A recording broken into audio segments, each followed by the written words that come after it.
6 juin 1944 à l'aube. 156 000 hommes s'apprêtent à débarquer sur 5 objectifs de la côte normande. C'est l'opération Overlord. Parmi eux, des combattants dont on oublie souvent la participation active à la libération de l'Europe. Ce sont les 15 000 Canadiens de la 3e division d'infanterie. Ils doivent aborder sur une plage de 8 km de large, nom de code, Juno. Ce que ces hommes ignorent, c'est qu'ils vont débarquer sur l'un des secteurs les mieux défendus du littoral. Les bunkers allemands n'ont été qu'égratignés par les bombardements. La plupart sont quasiment intacts et leurs défenseurs prêts à vendre chèrement leur peau. La moitié des soldats de la première vague n'ira pas plus loin que le sable du rivage. Et pourtant, les Canadiens vont s'accrocher au terrain conquis. Ils vont lutter pied à pied et parvenir à s'emparer de chaque bunker, à faire taire chaque mitrailleuse ennemie. Ceux qui pensaient avoir fait le plus dur sur Juno se trompent lourdement. Le pire est à venir. Dans quelques heures, ils vont devoir faire face à la contre-attaque de la 12e division de Panzer SS, la Hitlerjugend, qui n'a qu'un seul but, rejeter les Alliés à la mer. Les combats vont durer 6 jours et 6 nuits. Ils vont être effroyables. Journaliste et historien, j'ai voulu connaître tous les détails de cette bataille méconnue. J'ai recueilli des témoignages. Au dernier moment, ils se prennent l'assaut des SS sur leur flanc et à découvert dans la plaine. J'ai récolté des indices. Donc tout ça, ça a été trouvé ici dans le champ? Oui, le casque a été trouvé une dizaine de mètres derrière nous. Des passionnés d'histoire vivante ont recréé pour moi les conditions des combats. Sur les lieux mêmes de la bataille, j'ai décrypté l'un des affrontements les plus âpres de la campagne de Normandie. 6 jours en enfer, plongés dans des combats dignes de la Première Guerre mondiale. J'ai voulu rendre hommage à ces soldats canadiens dont l'engagement sans faille a été trop souvent oublié. Ils n'ont jamais lâché prise face à un adversaire aussi redoutable que déterminé. Le 7 juin 1944, au premier matin de cette lutte dantesque, les troupes canadiennes devaient se rendre à l'évidence. Les guerriers fanatisés de la 12e Panzer SS foncent sur eux. La Hitlerjugend contre-attaque.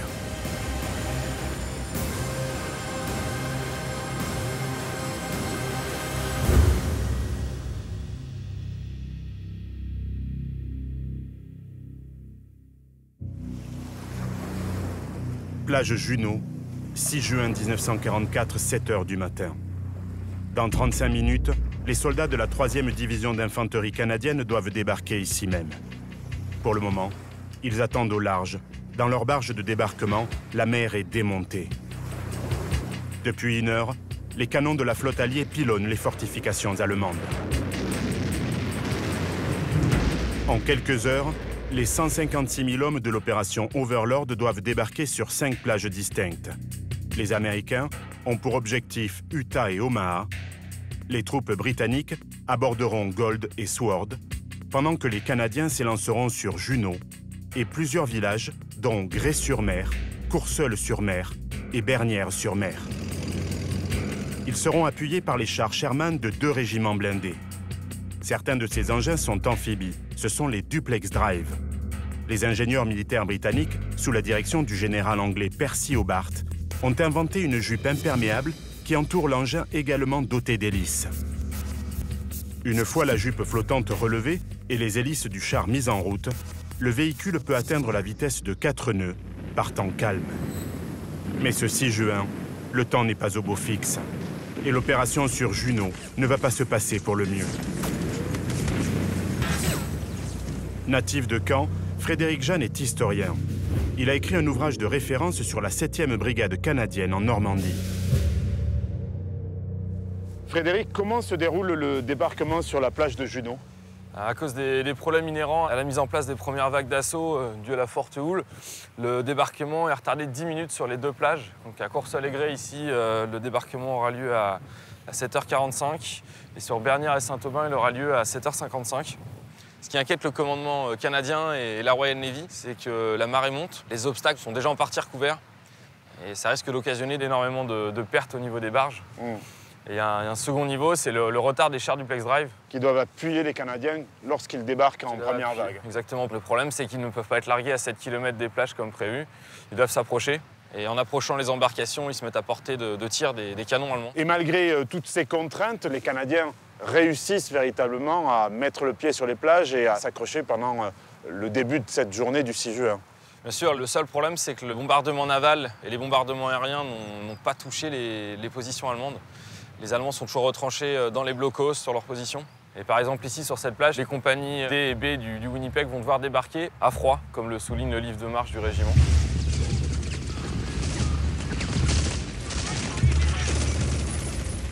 Les pertes vont être effroyables.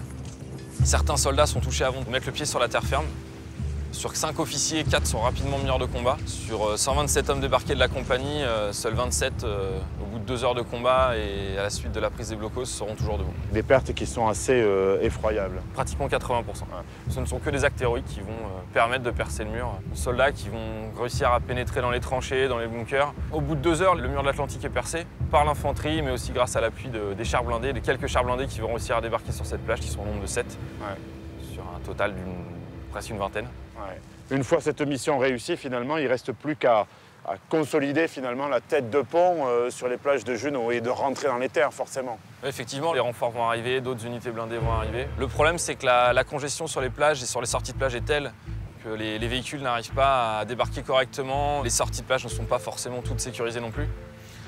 Les Canadiens vont continuer à progresser pour arriver sur la Oak Line, qui est le tronçon de la voie ferrée entre Carpiquet et Puteaux-en-Bessin. Puteaux-en-Bessin qui est aussi la jonction entre la 3e division d'infanterie canadienne et la 50e division d'infanterie britannique. C'est l'objectif de cette journée du 6 juin. C'est l'objectif. Le but pour les Canadiens est de s'implanter donc à 15 km dans les terres, de se retrancher, d'implanter les bataillons canadiens en forteresse pour briser la contre-attaque allemande qui est prévue dans les jours à venir. Les divisions Panzer sont en train de monter et les Canadiens doivent tenir la ligne et briser l'élan allemand pour éviter d'être rejetés à la mer.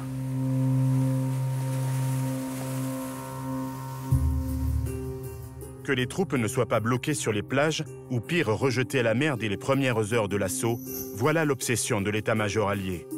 Il faut éviter le fiasco du 22 janvier 1944, le débarquement sur un petit port non loin de Rome, Anzio. 110 000 soldats américains se sont retrouvés bloqués sur les plages 3 heures seulement après y avoir débarqué. Il leur faudra des semaines de combats acharnés avant de rompre l'encerclement.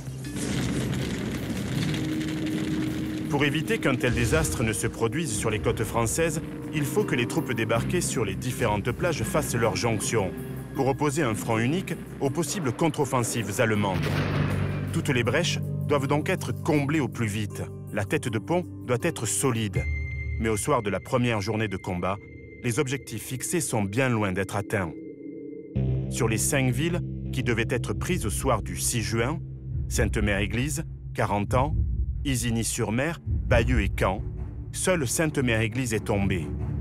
Dans la journée du 6 juin, les forces canadiennes se sont enfoncées de 12 km dans les terres. Elles ont atteint les villages de Pierrepont, Quesnay, Anizy et les faubourgs de Villon-les-Buissons. Mais l'un des objectifs principaux de la journée, l'aérodrome de Carpiquet, est encore à plus de 5 km. Des chars canadiens du 1er hussard ont contrôlé en fin d'après-midi une portion de la route Caen-Bayeux, mais dépourvus de soutien, ils ont été obligés de se replier. Le sort de l'opération Overlord va se jouer au cours de la dizaine de jours suivant l'assaut des Alliés sur les plages normandes. Les Allemands ont du répondant. Ils peuvent diriger rapidement vers la Normandie une vingtaine de divisions stationnées dans un rayon de 250 km autour de la tête de pont. Ils disposeront alors d'une supériorité numérique qui pourrait leur permettre de rejeter les Alliés à la mer. Hitler répète à son état-major « En aucun cas, nous ne devons tolérer que le débarquement allié dure plus de quelques jours, sinon quelques heures. » Les Allemands ne parviendront pourtant pas à mobiliser toutes leurs troupes. Comment expliquer que les Allemands ne soient pas parvenus à bloquer les Alliés sur les plages? Alors ça s'explique par plusieurs raisons. La 716e division allemande qui tient la côte dans ce secteur n'est pas d'une forte valeur combattante. Elle est composée de Osttruppen, qui sont les unités d'anciens prisonniers de l'armée rouge passés dans l'armée allemande. Ils ont réussi à contenir l'assaut pendant quelques temps, mais la division ne peut pas se mesurer à une telle déferlante. Les Allemands auraient pu aussi envoyer des renforts pour essayer d'empêcher la pénétration des Alliés à l'intérieur même des terres. Alors les renforts, oui, ce sont les divisions de Panzer qui sont dans les terres, mais les Panzer ne peuvent être envoyés que sur ordre d'Hitler. Les états-majors allemands sont aussi bloqués par cette décision. Certains veulent monter, d'autres ne veulent pas. Les colonnes allemandes ne montent que par route et elles sont harcelées toute la journée par la chasse alliée.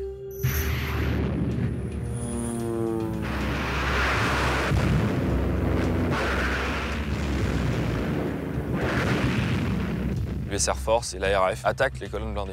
Et les ralentissent. Et les ralentissent, donc ils ne peuvent avancer que de nuit principalement. Ce sont des troupes aguerries. Alors, la Panzerlehr en partie, oui, ce sont des cadres qui sont issus de l'école de la Panzertruppe. La 21e Panzer est déjà aux prises avec les Britanniques au nord de Caen et elle est composée de soldats qui ont combattu avec Rommel en Afrique du Nord. La 12e SS, elle est composée pour 65% de la division de jeunes soldats qui vont prendre 18 ans cette année. C'est la Hitler-Jugend. La jeunesse hitlérienne. Ouais. Ce sont presque des enfants. Certains disaient que les officiers ne leur distribuaient pas de cigarettes, mais des bonbons à la place. Les Britanniques et les Canadiens vont rapidement surnommer cette division la Baby Division. À partir de là, pour les Canadiens, la bataille de Normandie débute. La bataille de Normandie débute. Il faudra tenir la Oak Line et défendre coûte que coûte la voie ferrée et le terrain gagné face aux contre-attaques. Dès le 7 juin au matin, la 3e division canadienne reprend sa marche en avant. Les hommes de la 7e brigade d'infanterie se dirigent vers la route nationale numéro 13, reliant Caen à Bayeux. Le Royal Winnipeg Rifle s'installe à Putot-en-Bessin. Le Regina Rifle entre sans combat dans Bretteville-l'Orgueilleuse. Dans le même temps, la 9e brigade canadienne avance à l'est. Les Highlanders du North Nova Scotia, appuyés par les chars du 27e régiment, entrent dans Buron et abordent Auty, en direction de Carpiquet. Au moment même où ils pénètrent dans les terres, ce 7 juin 1944, les Canadiens ignorent toujours qu'un ennemi redoutable est en train de marcher sur eux. Les avant-gardes de la 12e Panzer SS Hitler-Jugend arrivent dans le secteur.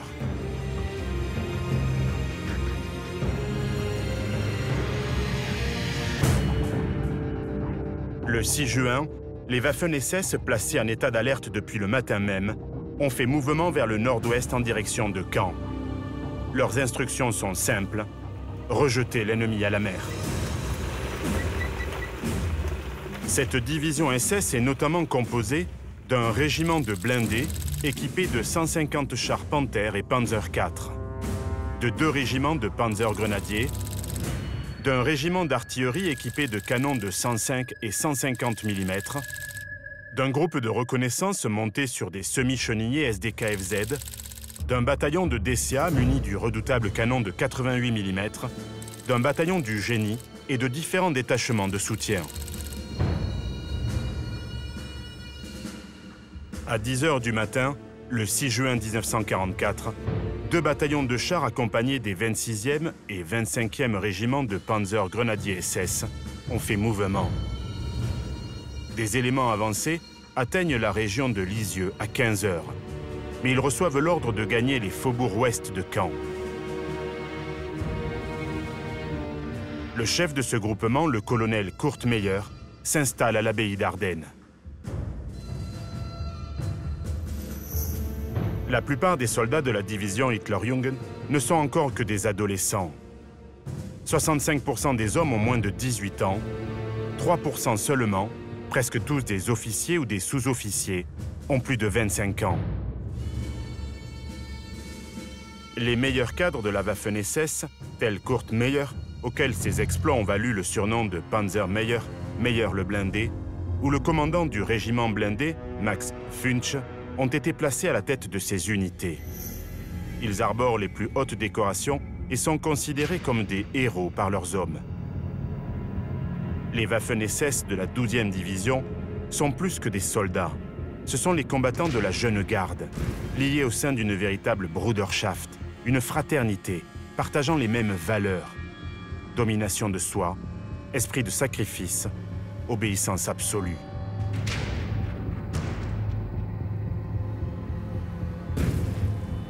Plus que toute autre unité d'élite de la Wehrmacht ou de la Waffen-SS, les hommes de la 12e division de Panzer SS ont appris à se montrer impitoyables au combat. Les jeunes loups du Führer vont avoir l'occasion de montrer leur détermination sans faille.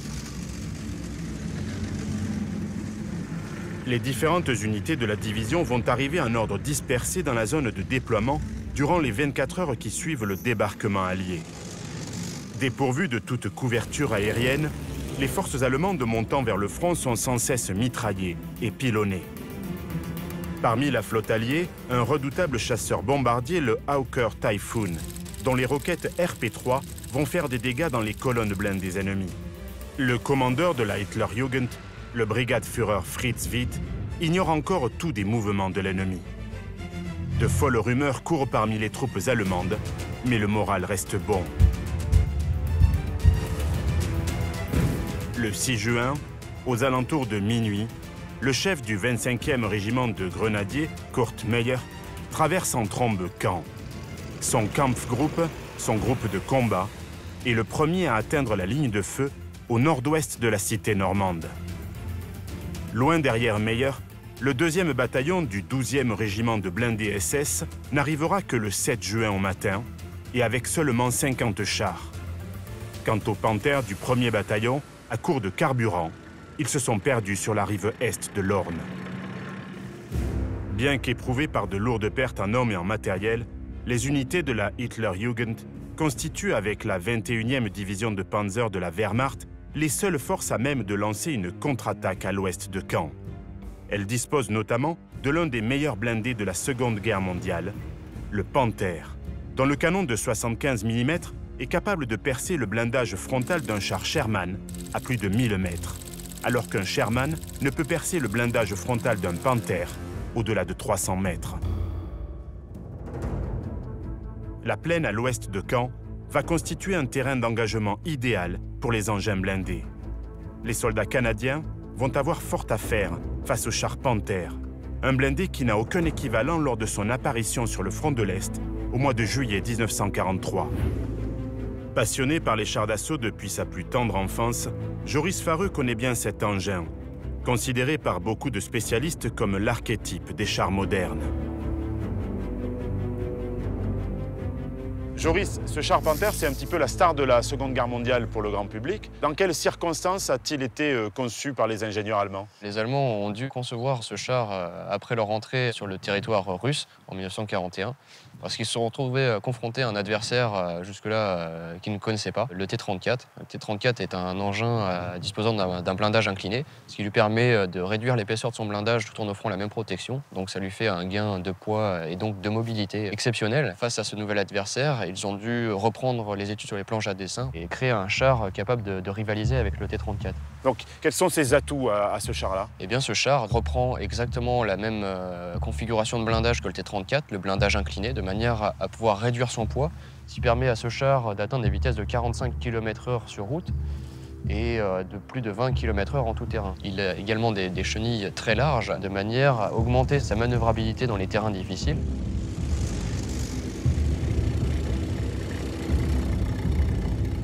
Très maniable finalement, très efficace.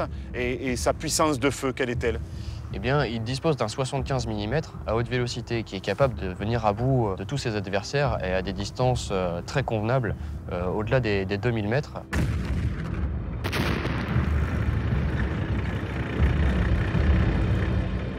C'est donc un char qui est très puissant, qui est très mobile, mais est-ce qu'il a des zones de faiblesse? Est-ce qu'il a des défaillances? Alors effectivement, son blindage, pour ne pas alourdir le char, n'est que de 50 mm sur le latéral, et ce qui peut permettre aisément à un char allié, surtout dans le bocage normand où on peut avoir des distances d'engagement très courtes, de perforer sa cuirasse.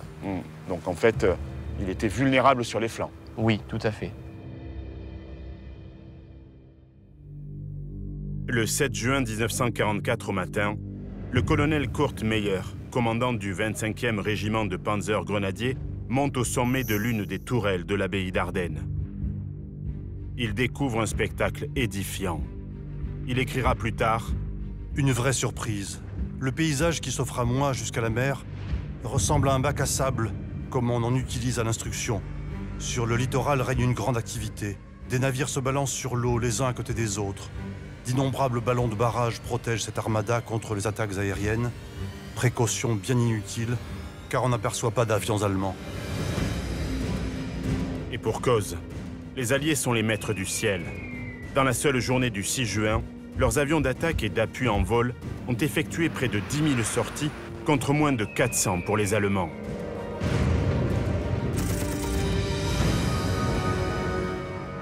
Le 7 juin, vers 10 h du matin, les premiers blindés allemands se rassemblent autour de l'abbaye d'Ardennes. Ce sont des Panzer IV. Ces chars, malgré la faiblesse de leur blindage, mais dotés d'un canon de 75 mm, se sont vite avérés être de véritables destructeurs de blindés. Les Panzer se dissimulent sous les couverts. Kurt Meyer a placé 2 compagnies de chars sur chaque flanc et déployé ses unités d'artillerie bien en arrière. Il va tendre un piège à l'avant-garde des forces canadiennes de la 9e brigade qui fonce vers le sud et le hameau de Franqueville, au bord de la route nationale 13, non loin de l'aérodrome de Carpiquet. Les Canadiens progressent en toute confiance. Ils sont bien équipés et parfaitement entraînés. À 11h50, le gros des forces canadiennes s'empare de Buron. À 13h, le village d'Auty est atteint. À la même heure, les unités blindées les plus avancées sont à Franqueville. La N13 est atteinte. L'aérodrome de Carpiquet n'est pas loin. L'objectif n'est plus qu'à quelques centaines de mètres.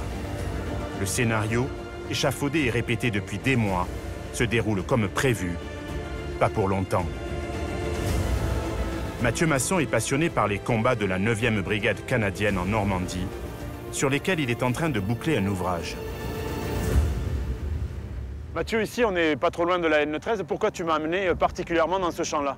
Tout simplement, ici, c'est le point extrême de l'avancée canadienne le 7 juin. C'est là, à 13 h, que l'avant-garde canadienne est frappée durement par l'attaque de la Panzer Division SS Hitlerjugend, directement sur leur flanc, à peine 500 mètres de là. Les combats sont vraiment acharnés ici. Là, on est vraiment sur le lieu vraiment de combat extrême. Les Panzers ont progressé dans la plaine pour balayer justement l'avancée canadienne qui était complètement isolée.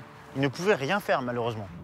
À 13h30, ce 7 juin 1944, les premiers obus tombent sur l'avant-garde canadienne. Un premier char est touché de plein fouet. Il s'embrase puis explose. Un second, puis un troisième sont atteints à leur tour. Certains équipages périssent dans les flammes, d'autres sont mitraillés sans pitié. Le vacarme est assourdissant. Pour faire face à la fureur de l'assaut, les fantassins s'enterrent. Mais il est déjà trop tard. Est-ce qu'on peut dire que, d'une certaine manière, Kurt Meyer a tendu un piège aux Canadiens qui se dirigeaient vers l'aérodrome de Carpiquet? Tout à fait. De nombreux témoins ont justement dit que Kurt Meyer, avec son état-major, a préparé cette attaque comme une sorte de grand bac à sable, comme il l'a appris durant ses études à l'école des officiers. Et à ce moment-là, les Canadiens vont refluer, ils sont stoppés. L'avant-garde est stoppée. Il fallait coûte que coûte protéger Carpiquet. En fin de compte, nous sommes dans le ventre mou du mur de l'Atlantique. Il y a très peu de résistance dans les villages. Les Canadiens qui sont très entraînés, ils ont répété le scénario de cette avancée en Angleterre. Et ils sont tout près de l'objectif. C'est quasiment une course. Ils sont en vue de l'objectif. Et au dernier moment, ils se prennent l'assaut des SS sur leur flanc et à découvert dans la plaine. Et qu'est-ce qui se passe à ce moment-là? Les 11 chars de reconnaissance sont détruits. Le char qu'on voit derrière nous, du régiment de tanks canadien. Il y avait un char ici. Voilà, le César qui est juste là, qui était venu justement à la rescousse pour aider l'avant-garde, mais il était pris sous le feu, il se fait détruire. Et petit à petit, les unités d'infanterie qui accompagnent les chars sont isolées dans la plaine. Ils se positionnent en forteresse, en hérisson, comme une sorte de carré, comme le dernier carré de Waterloo. Et malheureusement, ils se font balayer un par un. Les Allemands ont repris tout le territoire que les Canadiens avaient pris pendant la journée. Et au dernier moment, l'officier de marine qui accompagnait les Canadiens arrive à joindre les croiseurs anglais pour demander un soutien d'artillerie. Pris par surprise, les Canadiens refluent vers les villages d'Auty et Buron. L'artillerie alliée entre dans la danse. Depuis la côte, un cuirassé, le HMS Rodney, apporte son soutien avec ses puissantes pièces de 380 mm. On dit souvent que les combats à Buron étaient dignes de la Première Guerre mondiale. Ah oui. Est-ce que c'est vrai? Oui, oui, tout à fait. Pendant près d'1 mois, les combats ont duré. Mais tiens, Serge, je voulais te montrer cette maison. Elle porte encore tous les stigmates du conflit. Tout ça, ce sont des impacts. Voilà, des impacts de balles, des éclats d'obus. Parce que lors de la libération, les Canadiens avaient très peur des tireurs embusqués allemands. Ouais. Et donc, arroser copieusement la moindre fenêtre. Et il y a beaucoup de maisons comme ça dans Buron. J'aurais bien te dire qu'il y en a beaucoup. Malheureusement, beaucoup seulement ont été rasés pendant les bombardements. Buron a été libéré le 7 juin, mais malheureusement a été repris par les Allemands au soir du 7 juin. La 9e brigade canadienne vient de subir une lourde défaite. 21 chars ont été détruits. Les Highlanders du North Nova Scotia ont perdu 242 hommes, dont 84 tués et 128 prisonniers.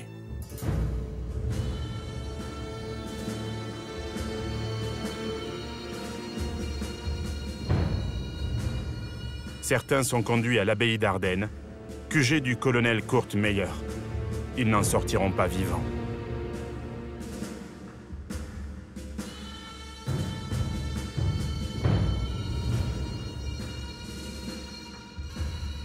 Ici, on est dans des lieux vraiment chargés d'histoire, Mathieu. Oui, lourdement même. Dans ce petit jardin paisible, c'est ici que 18 soldats canadiens ont été exécutés. Nous sommes juste derrière l'état-major régimentaire de la SS. Ils ont été enfermés dans la bergerie qui est juste derrière nous, là.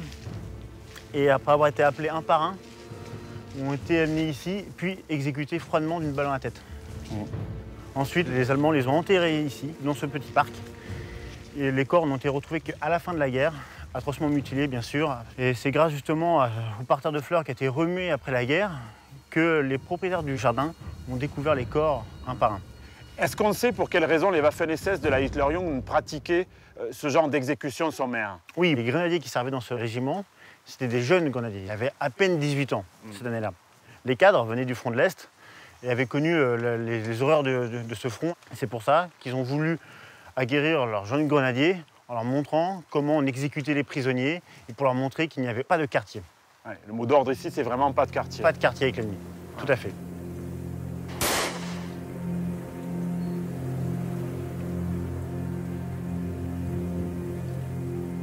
Ici, à l'abbaye d'Ardenne, ces premières exactions, le 7 et le 8 juin, sont finalement les premières d'une liste beaucoup plus importante. Tout à fait. Ici, c'est un lieu emblématique. Mais il y a eu 168 soldats canadiens qui ont été exécutés dans tout le secteur. Ça fait quasiment 1 sur 6. 20% des soldats canadiens faits prisonniers ont été exécutés par la SS. Ces actes de barbarie à Buron, Auty et à l'abbaye d'Ardenne sont les premiers d'une longue liste d'exactions commises par les grenadiers de la Hitlerjugend. Mais ces massacres n'arrêtent pas les Alliés. Et lorsqu'ils en ont l'occasion, les Canadiens se vengent horriblement. La terrible spirale de la violence est enclenchée.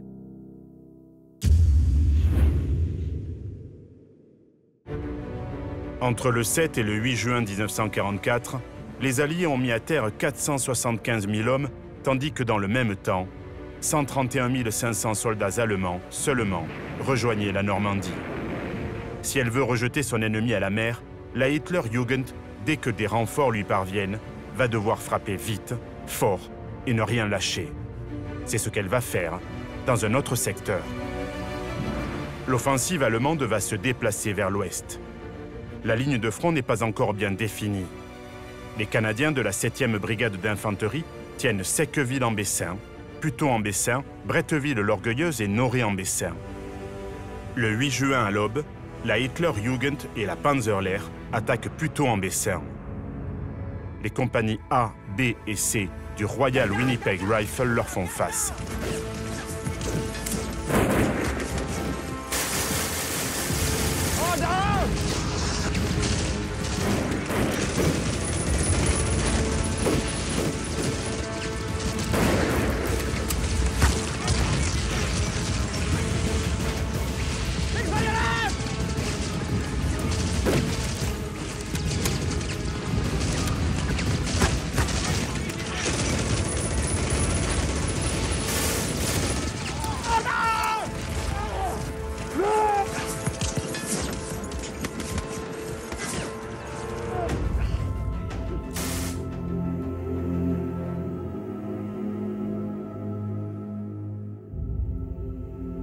Donc tout ça, ça a été trouvé ici dans le champ. Oui, le casque a été trouvé une dizaine de mètres derrière nous. Donc on voit clairement qu'un SDKFZ dans ce michnier allemand a roulé dessus. Ça montre aussi la violence des combats. Ouais. On a aussi, et là, la dague dite de commando britannique, qui était en dotation dans les unités canadiennes juste avant le 6 juin, distribuée à tous les soldats. Et on trouve ça ici, à même le terrain. On trouve ça à quelques centimètres. Celle-là, j'ai dû la trouver à 5 cm du sol. tout ce qu'on a trouvé est généralement impacté ou abîmé déjà à l'époque. Le fait de trouver autant de choses d'ailleurs sur le terrain, ça montre à quel point les combats ont été violents le 8 juin sur Puteaux-en-Bessin. Les Alliés attendaient, surtout dans ce secteur-là, une contre-attaque allemande. Ils s'installent sur la ligne, le commandant du bataillon dispose ses compagnies le long de la voie ferrée, donc, en mettant une compagnie en réserve derrière. D'accord. À la différence du commandant du Regina qui, lui, installe ses compagnies en forteresse autour du village. D'accord. Et le problème, c'est que les compagnies sont trop espacées ici. Donc, le QG du bataillon se trouve dans une ferme dans le village. La compagnie A est excentrée ici. Des éléments de la compagnie A sont en jonction avec les Britanniques dans la forêt qui se trouve à côté de nous. D'accord. La ligne est trop lâche. Ouais. Les Allemands essayent de percer plusieurs fois frontalement. Ils sont à chaque fois repoussés. Et le 8 juin, à l'aube, donc ils arrivent à prendre les compagnies sur le côté, à faire un mouvement de faux et à encercler tout le bataillon. Et ils réussissent à les encercler? Ils réussissent à encercler la compagnie A, la compagnie B, la compagnie C. Le QG a juste le temps de se replier vers la compagnie D. Et donc en fait, c'est plus de la moitié du bataillon qui a déjà durement été éprouvé le 6 juin qui se retrouve au tapis. Soit tué, soit capturé, soit gravement blessé. Et là, on est vraiment en zone de combat. La terre est encore noire. On a trouvé beaucoup de pièces dans ce champ-là. Toutes les pièces sont retournées, fracassées, percées par des impacts, par des balles, tout impactées. Et on retrouve du matériel encore. À mon avis, on trouvera du matériel pendant très longtemps. Même le sol, ouais. Tiens. Ah. Regarde ça. Au moment où tu en parles, voilà, moi je ne sais pas ce que c'est, je ne sais pas l'identifier. Enfin, ce qu'il en reste. Un fusil allemand. Un fusil allemand. Trouvé, voilà. C'est dingue. Au moment où on en parle, c'est incroyable. Ouais, ça prouve vraiment que les combats ont été particulièrement durs ici. Beaucoup de matériel perdu égale beaucoup de... Il ne reste plus qu'à aller nettoyer ça pour le mettre au musée. Exactement. En soirée, une contre-attaque des hommes du Canadian Scottish Regiment, appuyé par un formidable barrage d'artillerie, dessert les taux ennemis sur Puteaux-en-Bessin, mais la bataille va durer toute la nuit. Les pertes sont lourdes. Au soir du 8 juin 1944, le Royal Winnipeg Rifle a perdu environ 300 hommes, dont 105 tués. Les compagnies A, B, C sont presque inexistantes. La B ne compte que 6 survivants. 200 hommes ont été faits prisonniers. 24 d'entre eux, appartenant à la compagnie A, sont conduits au château d'Audrieux.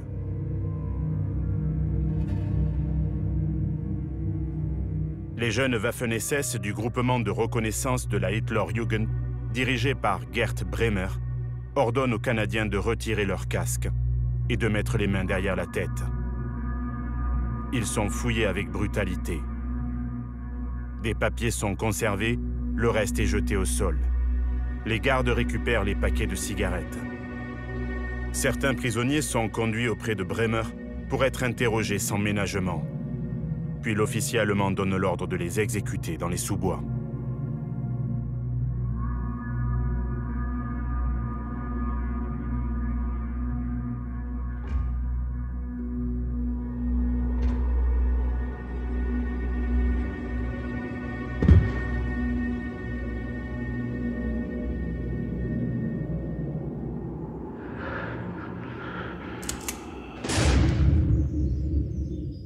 Le colonel de la Hitlerjugend, Kurt Meyer, ne renonce pas.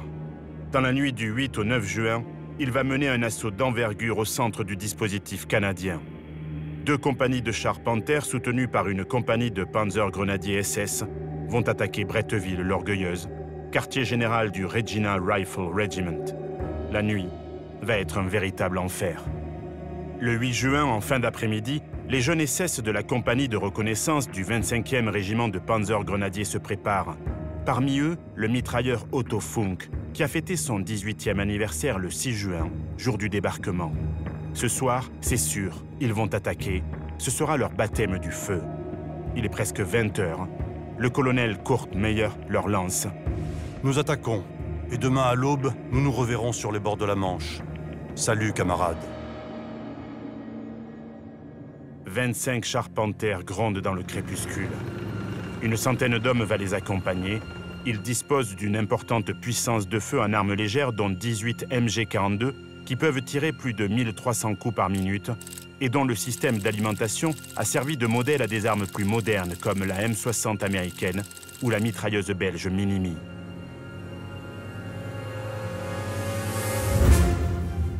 Les abords du village de Bretteville se transforment en champ de bataille.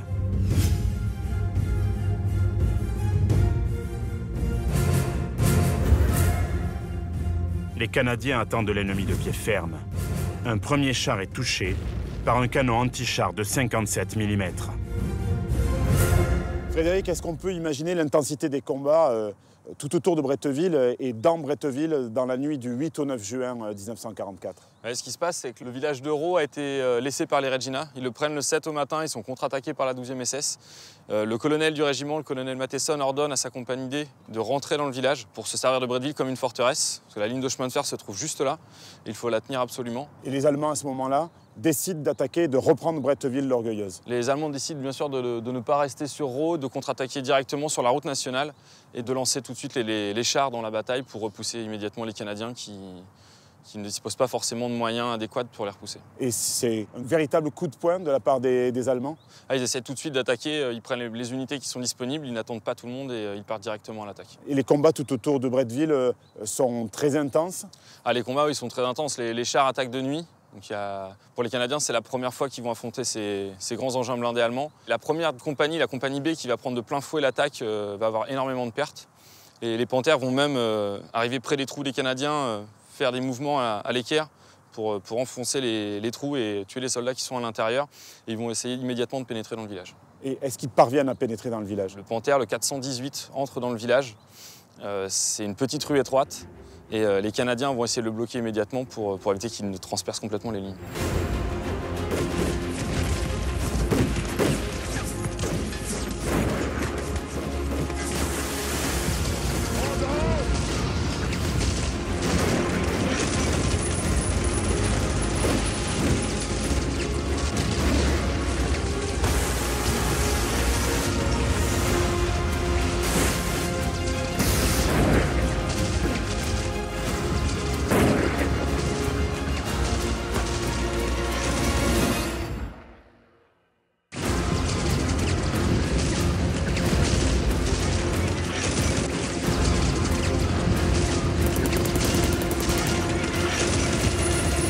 Les deux chars Panthères pénètrent dans le bourg et foncent dans la grande rue. Ils parviennent à mi-chemin de l'église, près du carrefour principal, juste après la ferme de la famille Denis, où s'est installé le poste de commandement canadien du lieutenant-colonel Matheson. La situation est grave. La compagnie qui couvrait les approches de Bretteville a été submergée. Il est minuit passé. Un soldat canadien, Joe Lapointe, tapi dans l'obscurité, voit approcher deux énormes monstres d'acier. Mais il ne panique pas. C'est ici que le sort de la bataille s'est joué. Nous sommes dans la rue principale de Bretteville. Les deux chars Panthères viennent de rentrer dans le village. Ils tirent avec leur mitrailleuse de coque, avec les canons. Ça mitraille absolument de partout. D'ailleurs, on peut encore voir les stigmates sur le fer de la grille. Ça, ce sont des impacts de balles. Impacts de balles et des éclats d'obus. Ouais. Et c'est ici que se tenait Joe Lapointe avec son Piat. Le Piat, pour Projector Infantry Anti-Tank, est l'arme anti-char en dotation chez les troupes britanniques depuis la fin du mois d'avril 1943. Une arme efficace, mais particulièrement désagréable à employer. La roquette était propulsée par une tige, poussée par un énorme ressort. En le percutant, la tige allumait la charge du projectile. Le ressort se réarmait théoriquement après le tir. Dans la nuit du 8 au 9 juin, Joe Lapointe arme, tire, fait mouche. Il est le premier soldat allié à avoir détruit un Panthère en Normandie.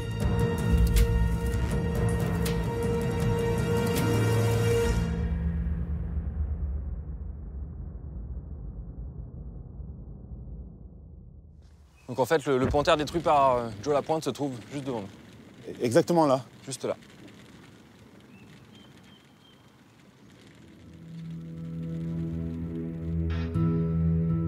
Vers 4h30 du matin, ce 9 juin 1944, tout est fini.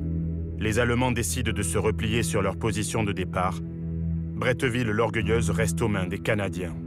Les Allemands ont perdu 3 chars, un semi-chenillé et 152 hommes. Les pertes canadiennes s'élèvent également à 150 hommes.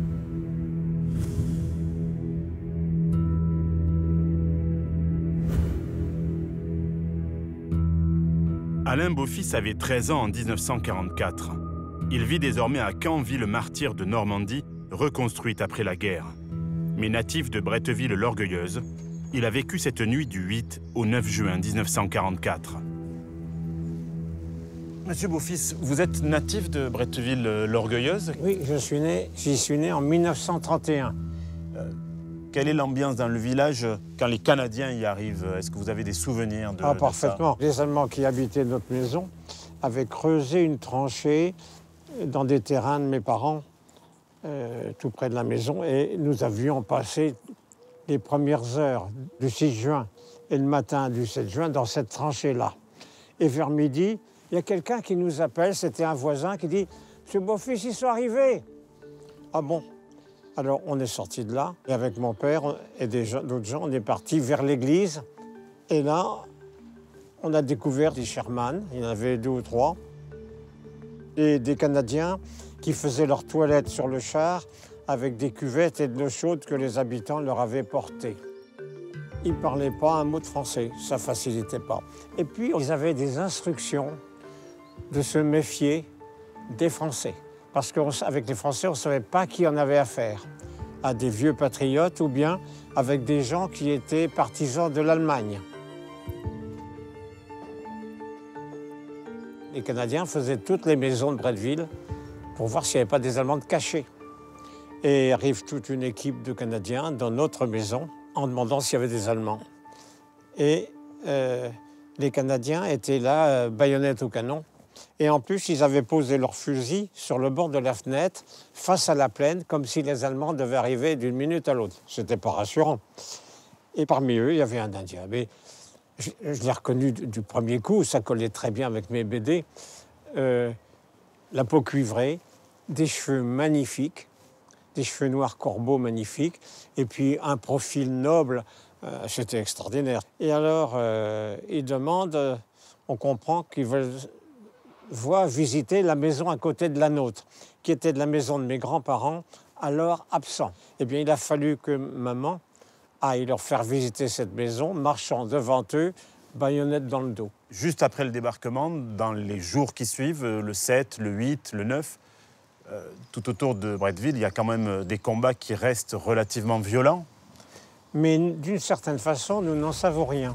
On a entendu autour de la commune beaucoup de tirs parce qu'apparemment les Canadiens ne manquaient pas de munitions et ils tiraient dans tous les fourrés, même s'il n'y avait pas d'Allemands. L'attaque allemande, mais tout ça on l'a appris après, s'est faite par l'extrémité venant de Caen. Et c'était le soir. Quel souvenir vous avez du haut de vos 13 ans de cette nuit? Une grande curiosité. Et à cause de la sérénité de mon père, pas de frayeur. Mais cette absence de frayeur, c'était de l'inconscience. Des obus nous passaient au-dessus de la tête en grand nombre.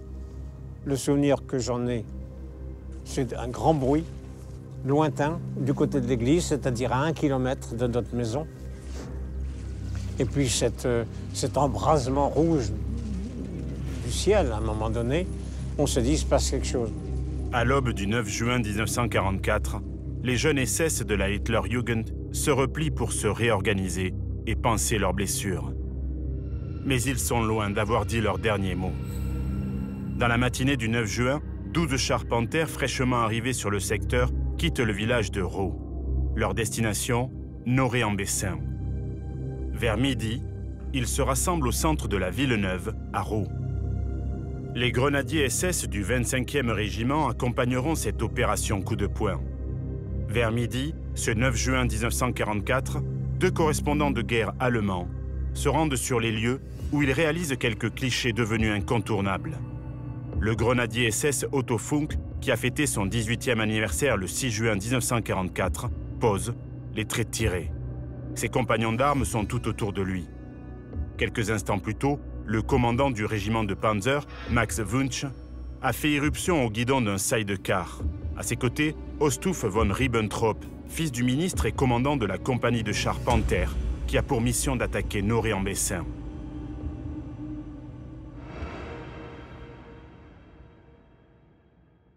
À 1 kilomètre de Noré-en-Bessin, les 12 chars Panther obliquent légèrement vers le sud pour aborder le village. Ce que les équipages ignorent, c'est que les défenseurs de Norée possèdent 2 canons anti-chars d'un modèle considéré comme le meilleur de la Seconde Guerre mondiale, le QF-17 Pounder ou 17 Pounder, une pièce de calibre 76 mm capable de percer le blindage de presque tous les blindés allemands. Alors que les Panzers avancent à découvert, ils offrent leur flanc droit à une nouvelle menace. 9 blindés canadiens du Fort Garry Horse sortent de Bretteville l'Orgueilleuse et tirent aussitôt sur les Panzers de tête. Les Panthers sont surpris en rase campagne par les Sherman, dont un Firefly, dont les canons de 76 mm soutiennent largement la comparaison avec ceux des blindés du Troisième Reich. En quelques minutes à peine, 6 Panthers sont détruits. La 3e compagnie perd 17 hommes. La Hitlerjugend vient de subir un nouveau revers. Mais les généraux allemands n'ont pas abandonné l'espoir de lancer une grande offensive de blindés pour rejeter les Alliés à la mer. Le 9 juin, dans l'après-midi, le commandant en chef des Panzers du front de l'Ouest lance une grande opération depuis son quartier général du château de la Quenne, au sud-ouest de Caen. L'attaque concertée devrait commencer le 10 juin à 23 h.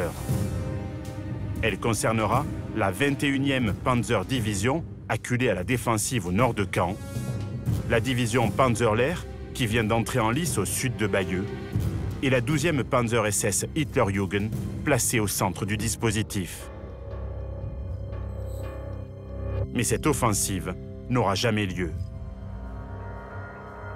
Le 9 juin 1944, 3 jours après le débarquement, l'emplacement de l'état-major du groupe Panzer Ouest a été révélé au service de renseignement britannique grâce au décryptage d'un message de communication allemand. Le 10 juin 1944, un raid aérien est mené par 40 Typhoon, armés de roquettes RP-3, attaquant à basse altitude en 3 vagues successives, et par 61 bombardiers Mitchells, qui lâchent des bombes de 220 kg à 4000 mètres d'altitude. 18 membres de l'état-major sont officiellement morts dans l'attaque, dont le chef d'état-major lui-même. Le commandant du groupe Panzer est blessé.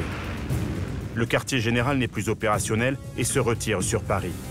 Cette attaque éclair vient de détruire l'unique structure de l'armée allemande, capable de coordonner les mouvements d'un grand nombre de divisions mobiles. Au soir du 9 juin, les hommes du Regina Rifle Regiment restent retranchés dans Norée-en-Bessin, mais le village n'est plus qu'un champ de ruines. Finalement, Frédéric, malgré la virulence des contre-attaques allemandes, le village de Norée-en-Bessin a réussi à tenir. Effectivement, le village est une véritable épine dans le pied des Allemands. Les différentes composantes de la compagnie de Stu sont disséminées dans le village et suivent plusieurs contre-attaques, certaines faibles. C'est la très forte contre-attaque du 9 juin est repoussée. Les Canadiens se sont accrochés au village véritablement. Ils se sont accrochés au village pour ne pas avoir à se replier sur Bretteville et devoir reprendre le village et suivre de nouvelles pertes. En fait, ils ont voulu dès le début garder le village, qui a énormément gêné les Allemands, qui a divisé les forces des Allemands. Et contre toute attente, la compagnie s'est vraiment accrochée aux ruines du village qui a été détruit au fur et à mesure. Le village a vraiment été détruit. Ah oui, pratiquement été complètement détruit.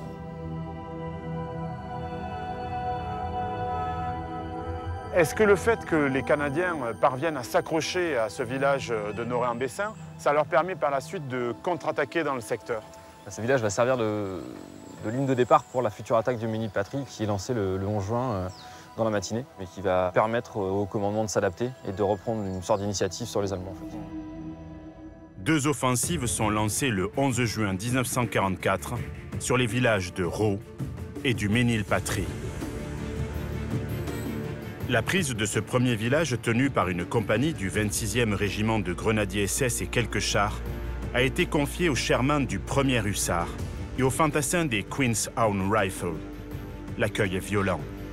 Les Panzer IV et les canons anti-chars dissimulés derrière les meules de foin ouvrent un feu d'enfer. Les grenadiers surgissent des champs de blé, armés de Panzerschreck et de Panzerfaust. Les chars Sherman s'enflamment les uns après les autres. C'est la débandade. Avec 150 tués et 37 chars détruits, l'échec prend une allure de désastre intégral. Heureusement, les opérations se déroulent mieux à Rau, même si le village est partiellement détruit durant les combats. Frédéric, la contre-offensive canadienne s'est plutôt mal passée au Ménilpatrie. Est-ce qu'elle se passe mieux à Rho? Oui, ça se passe mieux, l'attaque est bien mieux planifiée. Les chars canadiens du Fort Garriors sont en appui du 46e Royal Marines Commando, donc une unité britannique. Ils partent à 8 km d'ici, à Taon. Ils prennent le village de Taon, ils prennent le village de Roselle, avant d'arriver dans le village de Rho en début de soirée. Ils se heurtent immédiatement à l'infanterie SS, avec 2 canons anti-chars et à des éléments de la 4e compagnie de Panthère. Les Allemands sont donc bien retranchés dans le village. Ils sont retranchés dans le village puisque si Rho cède, les Anglo-Canadiens ont pratiquement accès directement à la route nationale et à l'aérodrome de Kerpic. Les combats vont donc être très très rudes ici aussi. Les combats vont être très rudes à partir du moment où le Fort Garriors, donc l'unité canadienne, investit le village. Plusieurs chars se trouvent sur cette place. Un Panthère arrive juste là derrière nous. Dans la ruelle qui se trouve là. Exact. Et il détruit en quelques secondes 3 Sherman et un véhicule de reconnaissance un peu plus bas sur la place.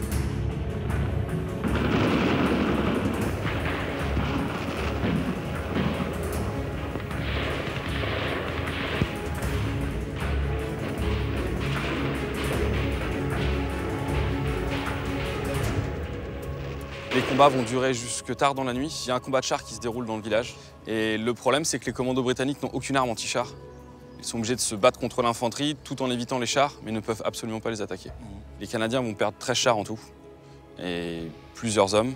Les commandos anglais vont avoir aussi de très lourdes pertes qui resteront les pertes les plus importantes pour eux pendant la campagne de l'Ouest jusqu'en 1945. Et ils parviennent quand même à reprendre du terrain aux Allemands? Ils reprennent tout le village de Rho aux Allemands. Les Canadiens et les Britanniques vont réussir à se stabiliser au niveau de la mairie de Rho. Et le front va se stabiliser ainsi jusqu'au 26 juin, soit 15 jours plus tard. Avec la stabilisation du front, justement, on peut dire que la mission des Canadiens est remplie et puis surtout, ils ont réussi à faire face à la contre-offensive de la Hitlerjugend. Bien sûr, le village de Rho devait être pris pour stabiliser le front en vue d'attaquer l'ouest de la ville de Caen, qui reste le verrou principal pour le général Montgomery. Les unités canadiennes vont pouvoir prendre un peu de repos et éviter surtout que Bretteville et Puteaux ne soient de nouveau attaqués par les jeunesses hitlériennes et former ainsi une plus grande base pour les futures opérations. Finalement, on peut considérer que le bilan pour les Canadiens au bout d'une semaine de combat à l'issue de leur débarquement sur la plage de Juno est très positif. Les positifs, ils n'ont pas rempli tous les objectifs puisque Caen devait être pris le 6 juin. Mais les objectifs initiaux du 6 juin sont pris 6 jours plus tard. Et les Canadiens ont fait leur travail en repoussant les contre-attaques des jeunesses hitlériennes. Maintenant, une autre bataille débute, je suppose, c'est celle de la prise de Caen. Ouais, la bataille de Caen va débuter, mais le front va se stabiliser pendant au moins 15 jours. Les Canadiens ont été durement éprouvés et il va falloir envoyer des renforts et préparer les troupes et l'arrivée d'autres divisions pour pouvoir attaquer au sud.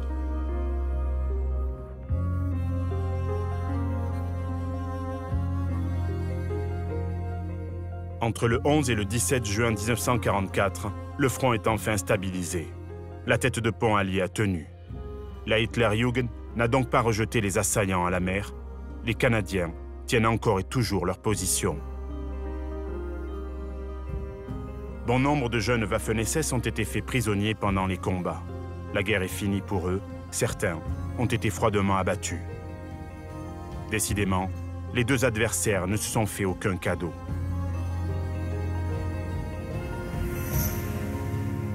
Le 15 juin, des grenadiers du 25e régiment reçoivent la croix de fer dans la cour de l'abbaye d'Ardenne. Malgré leur visage juvénile, ce ne sont plus des enfants. Ils se battent depuis près de 10 jours et beaucoup de leurs camarades sont tombés devant eux. Combien vont encore mourir? La Hitlerjugend, comme bon nombre de divisions allemandes, va être littéralement décimée. Le 14 juin, une salve d'obus de marine s'abat sur le poste de commandement du Brigadeführer Fritz Witt. Le commandant de la 12e SS est tué sur le coup. Kurt Meyer prend sa succession. Il sera fait prisonnier par les résistants belges le 6 septembre 1944. Les Canadiens, eux, ont bien mérité de leur patrie. Plusieurs centaines sont tombés dans les 5 premiers jours après le débarquement. Beaucoup d'autres tomberont encore. Montgomery voulait prendre Caen le premier jour de l'opération Overlord. La ville ne tombera définitivement que le 20 juillet 1944. À cette date, entre 2000 et 3000 habitants auront perdu la vie. En 78 jours de combat, 600 000 obus vont ravager la cité normande, la transformant en champ de ruines, en ville martyre. Beaucoup d'autres localités en France et en Allemagne connaîtront le même sort avant que le conflit ne soit définitivement terminé. Pour l'heure, la Seconde Guerre mondiale continue.